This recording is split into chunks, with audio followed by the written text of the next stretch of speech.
Hello दोस्तों, स्वागत है आपका इस वीडियो में। और आज हम पढ़ेंगे force constant of composite spring. सबसे पहले टॉपिक थोड़ा सा समझे। देखिए, अगर हमारे पास नंबर ऑफ स्प्रिंग्स गिवन है जो कि किसी बॉडी पे कनेक्टेड है और हम चाहते हैं कि इन सारी स्प्रिंग के बदले हमें एक सिंगल स्प्रिंग मिल जाए, मतलब जो कुछ भी वो सारी स्प्रिंग मिलके कर रही है वो अकेला वो एक सिंगल स्प्रिंग करे। तो इसी उसमें हमारे पास दो कैटेगरीज है। जब पहला कैटेगरी ये है जब स्प्रिंग्स जो है उन्हें पैरेलल में कनेक्ट किया गया हो। दूसरा कैटेगरी ये है जब स्प्रिंग्स को सीरीज में कनेक्ट किया गया हो। अब पहले स्प्रिंग के बारे में थोड़ा सा हम समझ लें। अब यहां पर हमें एक ही स्प्रिंग को तीन अलग अलग कंडीशंस में लिया है। जो मिडिल वाला जो बना हुआ है स्प्रिंग, वो उसकी क्या है, नॉर्मल पोजीशन है। और फर्स्ट वाला हम देखें तो यहाँ पर हमने स्प्रिंग को थोड़ा सा स्ट्रेच करा है और सेकंड वाला नॉर्मल है। थर्ड वाले में हमने जो स्प्रिंग है उसको कंप्रेस करा है। नॉर्मल पोजीशन में स्प्रिंग के ऊपर कोई भी फोर्स नहीं लग रहा है। जब हम स्प्रिंग को स्ट्रेच करना चाहते हैं तो हमें इस डायरेक्शन में फोर्स लगाना पड़ेगा ताकि हम जो ये स्प्रिंग है उसको स्ट्रेच कर पाए। पर ऐसा करने पर जो स्प्रिंग है वो अंदर के डायरेक्शन में फोर्स लगाती है। ठीक है, मतलब कि जिस डायरेक्शन में डिस्प्लेसमेंट हो रहा है उसके ऑपोजिट डायरेक्शन में फोर्स लगा रही है। ये मीन पोजीशन है, नॉर्मल पोजीशन, और यहां से डिस्प्लेसमेंट हम देखें तो ये इतना डिस्प्लेसमेंट हुआ जो कि राइट हैंड साइड पे है, पर स्प्रिंग जो है वो उसके ऑपोजिट डायरेक्शन में फोर्स लगाएगी। अब हम कंप्रेशन का केस देखें तो कंप्रेशन में ये नॉर्मल पोजीशन हुई, यहां से हमें इसे कंप्रेस करना है तो इस डायरेक्शन में हमें क्या लगाना पड़ेगा, फोर्स लगाना पड़ेगा। और स्प्रिंग जो है वो इस फोर्स के ऑपोजिट डायरेक्शन में फोर्स लगाएगी। ठीक है, और ये जो स्प्रिंग वाला फोर्स है वो अभी भी जिस डायरेक्शन में डिस्प्लेसमेंट हो रहा है उसके ऑपोजिट डायरेक्शन में फोर्स लगा रही है। ये नॉर्मल पोजीशन है। जो डिस्प्लेसमेंट है वो इस डायरेक्शन में हो रहा है, लेफ्ट हैंड साइड में, और जो स्प्रिंग है वो राइट हैंड साइड में फोर्स लगा रही। तो यहां से एक चीज हमें स्प्रिंग के बारे में पता पड़ गई। जो स्प्रिंग है वो फोर्स लगाएगी उस डायरेक्शन में जो कि ऑपोजिट होगा डिस्प्लेसमेंट के। और स्प्रिंग जो फोर्स लगाएगी उसको हम निकाल सकते हैं इस इक्वेशन का यूज करके। मतलब उसका जो मैग्नीट्यूड है, फोर्स जो कि स्प्रिंग लगा रही है उसका मैग्नीट्यूड वो बराबर होता है के एक्स के, जिसमें एक्स जो है वो होता है डिस्प्लेसमेंट और जो के है वो होता है फोर्स कांस्टेंट। जितना ज्यादा फोर्स कांस्टेंट होगा उतना ज्यादा स्प्रिंग को स्ट्रेच करने में फोर्स ज्यादा लगाना पड़ेगा, कंप्रेस करने में भी फोर्स ज्यादा लगाना पड़ेगा। तो ये तो हो गया बेसिक्स स्प्रिंग का। अब हम स्टार्ट करते हैं स्प्रिंग्स इन पैरेलल। जब स्प्रिंग्स पैरेलल में कनेक्टेड रहती है तो उनका जो इक्विवेलेंट फोर्स कांस्टेंट है वो कैसे निकाला जाए। सो ये एक हमने एक अरेंजमेंट लिया जिसमें कि दो स्प्रिंग्स जिनका स्प्रिंग कांस्टेंट K1 और K2 है वो दोनों पैरेलल में कनेक्टेड है।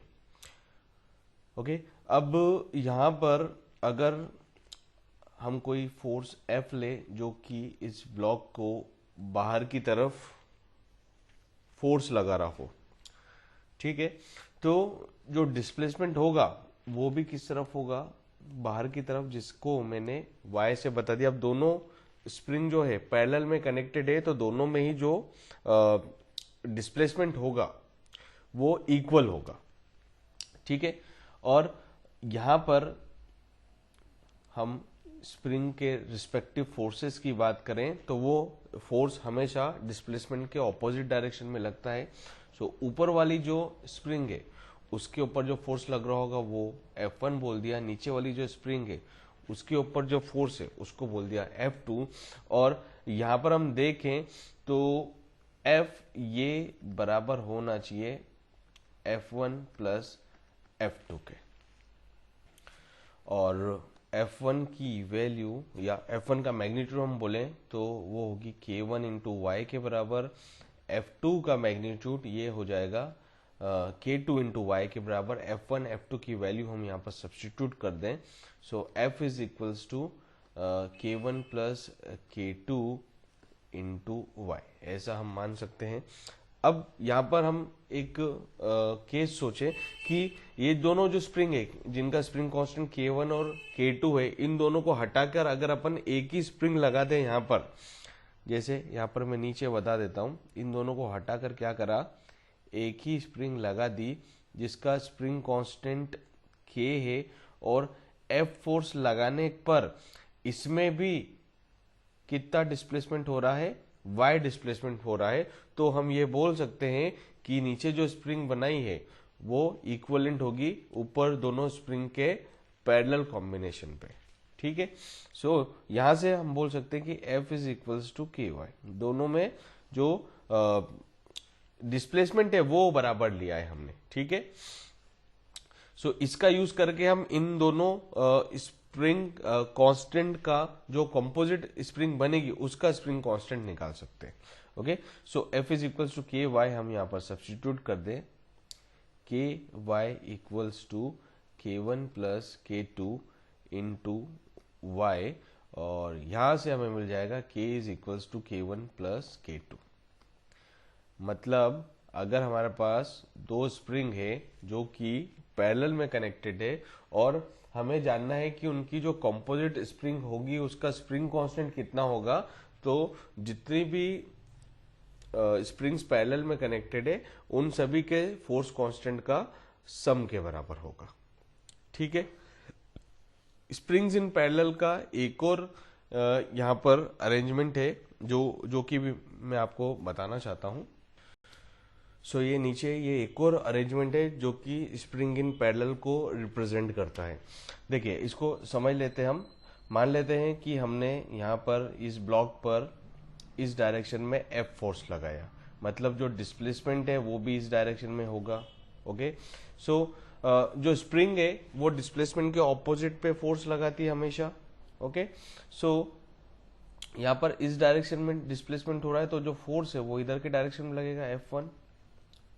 ठीक है, और यहां पर दूसरी वाली स्प्रिंग की बात करें तो F2 ये फोर्स लेफ्ट हैंड साइड में इस डायरेक्शन में लगेगा। ठीक है, इसका स्प्रिंग कांस्टेंट K1 बोल देते हैं, इसका स्प्रिंग कांस्टेंट K2 बोल देते हैं।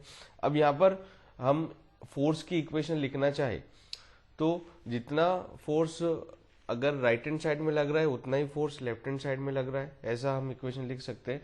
तो ये राइट हैंड साइड का फोर्स हो गया, और ये दोनों जो फोर्सेस है वो कौन से डायरेक्शन में लग रहे हैं, लेफ्ट हैंड साइड में फोर्स लग रहे हैं। तो जब हम फोर्सेस को इक्वेट करेंगे तो हमें यही इक्वेशन वापस मिल जाएगी।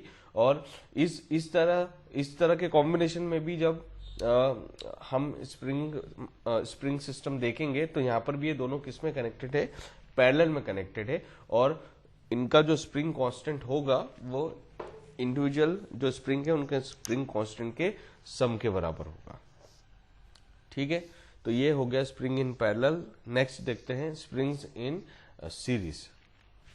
सो यहाँ पर दो स्प्रिंग हमने लिए हैं जो कि सीरीज में कनेक्टेड है, और हम मान लेते हैं कि यहाँ पर इस डायरेक्शन में हमने इस ब्लॉक के ऊपर फोर्स लगाया और उसके कारण यहाँ पर y डिस्प्लेसमेंट हमें देखने को मिला।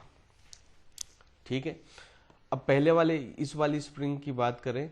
अब ये एक चीज मैं आपको शुरू में ही बता दूं कि ये स्प्रिंग सीरीज में कनेक्टेड रहेगी तो यहाँ पर इनके बीच में जो स्ट्रेचिंग है वो एक जैसी नहीं होगी, वो अलग अलग हो सकती है। ठीक है, तो जो पहली वाली स्प्रिंग है वो इस डायरेक्शन में फोर्स जो लगा रही है उसको बोल देते हैं F1, और जो उसकी स्ट्रेचिंग हुई होगी उसको मैंने बोल दिया Y1। ठीक है, दूसरी वाली स्प्रिंग इस डायरेक्शन में फोर्स लगा रही होगी F2, और उसकी जो स्ट्रेचिंग हुई होगी ना उसको मैंने बोल दिया y2। अब ये जो स्ट्रेचिंग है, जो नेट स्ट्रेचिंग है, वो दोनों स्प्रिंग की स्ट्रेचिंग के सम के बराबर होगी। मतलब y जो है ये बराबर होगा y1 प्लस y2 के। ठीक है, इन दोनों के इक्विवेलेंट हम स्प्रिंग मान लेते हैं, तो इन दोनों के इक्विवेलेंट हमने यहाँ पर स्प्रिंग मान ली एक, जिसका स्प्रिंग कांस्टेंट है k के बराबर, और F फोर्स लगाने पर इसमें जो स्ट्रेचिंग हो रही है वो किसके बराबर है, y के। ठीक है, अब F1 हमें निकालना है, तो F1 ये बराबर होगा यहाँ पर ये इस F1 फोर्स जिस स्प्रिंग पे लग रहा है, मतलब स्प्रिंग जो F1 फोर्स लगा रही है उसका स्प्रिंग कांस्टेंट है K1, और उसमें स्ट्रेचिंग जो हो रही है वो है Y1 के बराबर। यहाँ हम फोर्सेस के मैग्नीट्यूड की बात कर रहे हैं। F2 ये बराबर हो जाएगा K2 इंटू Y2, और इन दोनों का इक्विवेलेंट जो स्प्रिंग होगा वो नीचे बना हुआ है, जिसका स्प्रिंग कांस्टेंट है K के बराबर, और उसमें भी स्ट्रेचिंग जो है वो किसके बराबर होगी, Y के बराबर, जब हम F फोर्स लगा रहे तब। ठीक है, सो F इज इक्वल्स टू हो जाएगा K इंटू Y। ठीक है, अब हमारे पास तीन इक्वेशन है, F1, F2 और F की, जिसमें से हम y1, y2 और y की वैल्यू निकाल के ऊपर वाली इक्वेशन में पुट कर सकते हैं। सो y की वैल्यू y हो जाएगा f बाय k, और y1 हो जाएगा f1 बाय k1, y2 हो जाएगा f2 बाय k2। ये तीनों वैल्यूज हम यहाँ पर इस इक्वेशन में पुट करें, सो हमें मिलेगा f by k equals to f1 by k1 plus f2 by k2। ये हमारे पास रिलेशन आ गया, जिससे हम स्प्रिंग कांस्टेंट निकाल सकते हैं कंपोजिट स्प्रिंग का। अब अगर जो स्प्रिंग है वो मासलेस है, इफ स्प्रिंग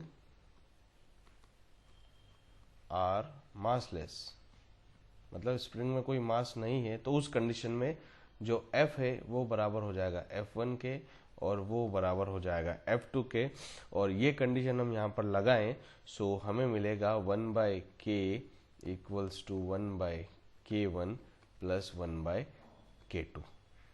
ओके, सो ये जो एक्सप्रेशन है वो आप मासलेस स्प्रिंग के केस में यूज कर सकते हैं, और ये बिल्कुल ही वैसा है जैसे रजिस्टर्स को पैरेलल में कनेक्टेड करते हैं, उनका जो इक्विवेलेंट रेजिस्टेंस निकालने का जो फॉर्मूला है बिल्कुल ही वैसा है। अब यहाँ पर हमने दो रजिस्टर लिए हैं, तो 1 by k1 plus 1 by k2 आया।